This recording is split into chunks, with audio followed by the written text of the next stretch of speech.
Hello and welcome to Lavneesh sir की class. आज की ये शिक्षा निदेशालय राष्ट्रीय राजधानी क्षेत्र दिल्ली की वर्कशीट नंबर 34 जो कि कक्षा 7वीं के विद्यार्थियों के लिए है। यह ली गई है सामाजिक विज्ञान के इतिहास विषय से और आज इसमें हम फिर से एक बार पाठ ईश्वर से अनुराग को जारी रख रहे हैं। तो चलिए बिना समय गवाए शुरुआत करते हैं मेरे साथ और समझने की कोशिश करते हैं। प्यारे विद्यार्थियों, विभिन्न दार्शनिकों ने भक्ति के बारे में अलग अलग विचार दिए हैं। आइए कुछ दार्शनिकों के विचार जानते हैं। तो देखिए, आप सब जानते हैं कि ईश्वर से भक्ति करने के तरीके सबके अलग अलग होते हैं। भाई, कोई किसी प्रकार से ईश्वर की भक्ति करते हैं, कोई किसी प्रकार से करते हैं। उन सबके तरीके अलग होते हैं, लेकिन रास्ता सबका उसी ईश्वर की तरफ जाता है। तो इन्हीं विचार वाले दार्शनिकों के बारे में आज हम जानेंगे कि कुछ जो महान दार्शनिक हुए उन्होंने बताया कि किस तरह से ईश्वर की भक्ति करनी चाहिए, क्या उनका रास्ता था। तो देखते हैं एक बार। जैसे आज हम सबसे पहले दो दार्शनिक शंकर और रामानुज, उनके बारे में बात करेंगे कि आखिर उन्होंने भक्ति का क्या मार्ग बताया। तो सबसे पहले बात करेंगे शंकर की। शंकर का जन्म 8वीं शताब्दी में केरल प्रदेश में हुआ था। 8वीं शताब्दी का मतलब जानते हैं, 700 से 799 के बीच का समय। ये अद्वैतवाद के समर्थक थे। अद्वैतवाद क्या होता है? अद्वैतवाद के अनुसार जीवात्मा और परमात्मा जो परम सत्य हैं, दोनों एक ही हैं। फिर उन्होंने यह शिक्षा दी कि ब्रह्मा जो एकमात्र या परम सत्य है वह निर्गुण और निराकार है, यानी कि वो उनका कोई आकार नहीं है। शंकर ने हमारे चारों ओर के संसार को मिथ्या या माया माना और संसार का परित्याग करने अर्थात संन्यास लेने और ब्रह्मा की सही शक्ति, सही प्रकृति को समझने और मोक्ष प्राप्त करने के लिए ज्ञान के मार्ग को अपनाने का उपदेश दिया। तो उनका कहना था कि जो हमारे चारों ओर का संसार है ये मिथ्या है, तो अगर हम इसका त्याग करें और संन्यास लें तब हम शायद ईश्वर की प्राप्ति कर सकते हैं और ज्ञान प्राप्त कर सकते हैं मोक्ष प्राप्त करने के लिए। फिर रामानुज ने क्या समझाया? रामानुज 11वीं शताब्दी में तमिलनाडु में पैदा हुए थे, लगभग उनसे 300 सालों के बाद। 11वीं शताब्दी का मतलब जानते हैं कितना होता है? 1000 से 1099, यानी आज से भी कम से कम 1100 साल पहले। रामानुज ने विशिष्टाद्वैत के सिद्धांत को प्रतिपादित किया, यानी उन्होंने विशिष्टाद्वैत के सिद्धांत को बनाया। विशिष्टाद्वैत क्या होता है? थोड़ा शब्द कठिन है, लेकिन आप इसको समझिए और इसको याद करने का प्रयास करें कि अद्वैतवाद, ये सारे शब्द हमारे साहित्य में, हमारे जो इतिहास में शामिल हैं। विशिष्टाद्वैत के अनुसार आत्मा परमात्मा से जुड़ने के बाद भी अपनी अलग सत्ता बनाए रखती है। वे विष्णु भक्त अलवार संतों से बहुत प्रभावित थे, यानी वो विष्णु भक्त थे, भगवान विष्णु के वो भक्त थे और अलवार संतों से बहुत ज़्यादा प्रभावित थे।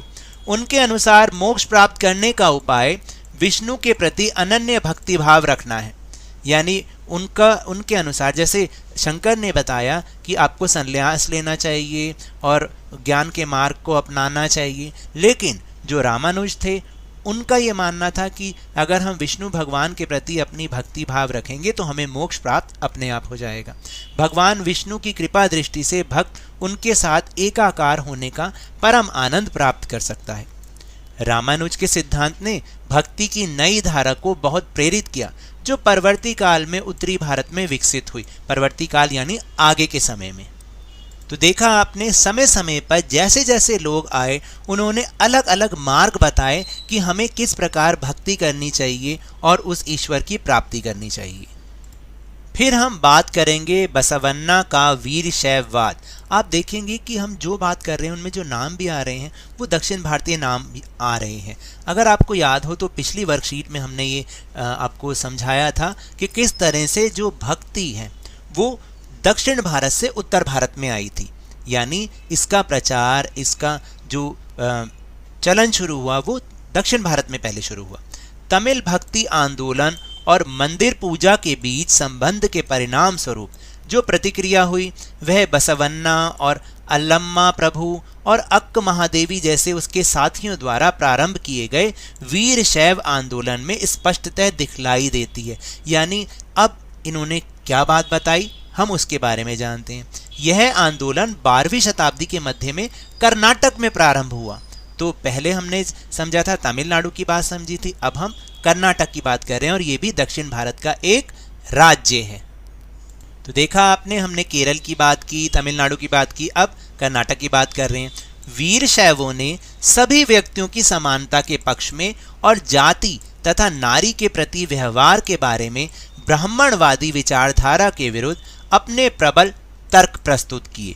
यानी वीर शैव जो थे, वीर शैव मानने वाले थे, उन्होंने क्या कहा, उन्होंने कहा कि सभी व्यक्ति समान हैं और जाति तथा नारी के प्रति जो व्यवहार ब्राह्मणवादी रखते थे उसके विरुद्ध अपने तर्क प्रस्तुत किए। वे सभी प्रकार के कर्मकांडों और मूर्ति पूजा के विरोधी थे। यानी अभी तक जो, जैसे इससे पहले रामानुज जी के बारे में जब हमने बात की, उन्होंने कहा कि विष्णु जी की भक्ति करें, लेकिन ये कहते थे, जो वीर शैववाद वाले लोग थे, ये कहते थे कि सभी प्रकार के कर्मकांड और मूर्ति पूजा नहीं होनी चाहिए। तो आज हमने 3 मार्गों के बारे में समझा। अब इसमें बीच में कुछ शब्द ऐसे भी आए जिनका मतलब शायद हम उस समय नहीं समझ सके, लेकिन वो हैं क्या, उनके बारे में जान लेते हैं। जैसे एक शब्द आया दर्शन या दर्शन शास्त्र। जीवन के अर्थ व मतों से संबंधित विचारों का अध्ययन दर्शन शास्त्र कहलाता है। फिर इसके बाद है दार्शनिक। दार्शनिक शब्द फिलोसफ से आया है, जिसका अर्थ है ज्ञान से प्रेम करने वाला। और फिर एक शब्द आया कर्मकांड, पूजा यज्ञ से आदि से संबंधित धार्मिक कर्म, इसको हम कर्मकांड कहते हैं।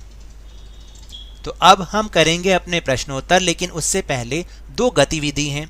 गतिविधि नंबर 1, शंकर और रामानुज के विचारों के बारे में कुछ और पता लगाने का प्रयत्न करें। अब देखिए, ये आप पर भी छोड़ा गया, हालांकि मैं आपकी हेल्प कर रहा हूं, मैंने बहुत थोड़ा सा उसके बारे में समझाया, लेकिन ज़्यादा आप उनके बारे में ढूंढने की कोशिश करेंगे। सबसे पहले तो उनका चित्र देखिएगा कि वो कैसे दिखते थे, ये जिज्ञासा हमारे मन में होनी चाहिए, क्योंकि वो 7वीं शताब्दी के 8वीं शताब्दी के लोग, आज से कम 1213 साल पहले के लोग, तो कहीं उनका चित्र हो, कुछ हो, तो आप उनको ज़रूर देखें और उनके विचारों का पता भी लगा। तो गतिविधि नंबर 1, शंकर और रामानुज के विचारों के बारे में कुछ और पता लगाने का प्रयत्न करें। देखिए, रामानुज ने सोचा कि मोक्ष का मार्ग विष्णु भगवान की जो भगवान विष्णु की गहन भक्ति के माध्यम से था, क्योंकि भगवान की कृपा से भक्तों को स्थायी आनंद प्राप्त करने में मदद मिलती है। उनके विचार थे कि हमें भगवान विष्णु की भक्ति करनी चाहिए, तभी हमें वो स्थायी आनंद मिलेगा या भक्ति का मार्ग मिलेगा। और जो शंकर थे, शंकर ने प्रमुख उपनिषदों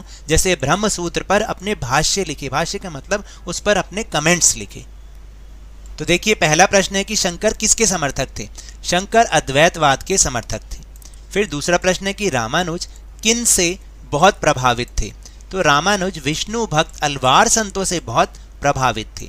फिर तीसरा प्रश्न है कि वीरशैव मत के समर्थक कौन कौन थे। तो वो थे बसवन्ना, अल्लम्मा प्रभु, अक्कम महादेवी, वीरशैव मत के समर्थक थे। इसके बाद चौथा प्रश्न है कि जाति के प्रति वीरशैवों का दृष्टिकोण कैसा था। देखिए, वीरशैवों ने सभी प्राणियों की समानता के पक्ष में और जाति तथा नारी के प्रति व्यवहार के बारे में ब्राह्मणवादी विचारधारा के विरुद्ध अपने प्रबल तर्क प्रस्तुत किए थे। और इसके बाद पांचवा प्रश्न है कि अद्वैतवाद विशिष्टता द्वैत से किस प्रकार भिन्न है। थोड़े शब्द कठिन है। अद्वैतवाद के अनुसार जीवात्मा और परमात्मा जो परम सत्य हैं, दोनों एक ही हैं, जबकि विशिष्टता द्वैत के अनुसार आत्मा परमात्मा से जुड़ने के बाद भी अलग अपनी सत्ता बनाए रखती है। तो ये तो थी आज की वर्कशीट। अगर मेरे इस तरह समझाने से आपको थोड़ा सा भी समझ में आया हो तो इस चैनल को ज़्यादा से ज़्यादा सब्सक्राइब कीजिए, लाइक कीजिए और बहुत ज़्यादा शेयर भी कीजिए। और हाँ, मेरे साथ इसी तरह आसानी से वर्कशीट को समझते रहिए, लेकिन ध्यान और मन लगाकर पूरी मेहनत और लगन के साथ ऑनलाइन ही सही पढ़ते जरूर रहिए। और अगर आपको कोरोना वायरस को हराना है तो मास्क अवश्य लगा के रखिए और जब भी संभव हो, जब भी उपलब्ध हो, इसका टीकाकरण अवश्य कराएं, क्योंकि कोरोना को हराना है और जिंदगी को एक बार फिर से सुहाना बनाना है। इसी उम्मीद के साथ बहुत बहुत धन्यवाद।